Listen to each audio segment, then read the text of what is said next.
दी municipal cooperative bank सभासद बंधू आणि भगिनींनो, सप्रेम जय भीम, जय महाराष्ट्र, जय माताजी। 72व्या वार्षिक सर्वसाधारण सभेमध्ये मी सभासदांच्या हितासाठी आणि बँक वाचवण्यासाठी प्रश्न मांडला होता। प्रश्न क्रमांक 5, खोटे सिव्हिल, खोटे एनओसी, खोटे ओआरई मेमो याच्यावर चौकशी करणे आणि 2020 ते 2024 पर्यंत जेवढी लोन मंजूर केली होती त्याची चौकशी करणे, हे मी प्रश्न मांडला होता।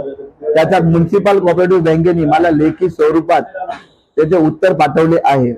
त्या उत्तर मध्ये हे नमूद आहे की जर सदर सभासद लोन साठी जर बँकेत येत असेल आणि ओआरई मेमो, एनओसी हे जे सादर करत असेल तर त्याची चौकशी बँक मार्फत बँकेचा कर्मचारी हा फोनद्वारे या तर स्वतः जाऊन त्याची व्हेरीफाय करून नंतरच सभासदांना ही लोन मंजूर केली जाते।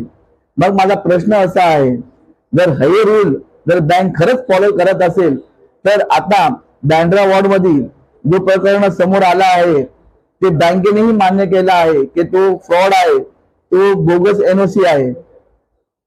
तर यात मोठ्या प्रमाणात बँक कर्मचारी ही सामील आहे। हे बँक कर्मचारी हे कोणाच्या आशीर्वादाने काम करत आहेत याचा देखील खुलासा झाला पाहिजे आणि फक्त बँक सभासदवर नाही तर बँक कर्मचारी आणि त्यांचे जे मास्टर माइंड आहेत हे सर्व प्रक्रियेला त्याच्यावरही एफआयआर ही झाली पाहिजे।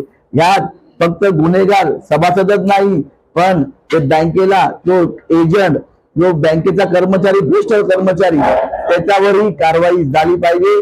जय भीम, जय महाराष्ट्र, जय माताजी।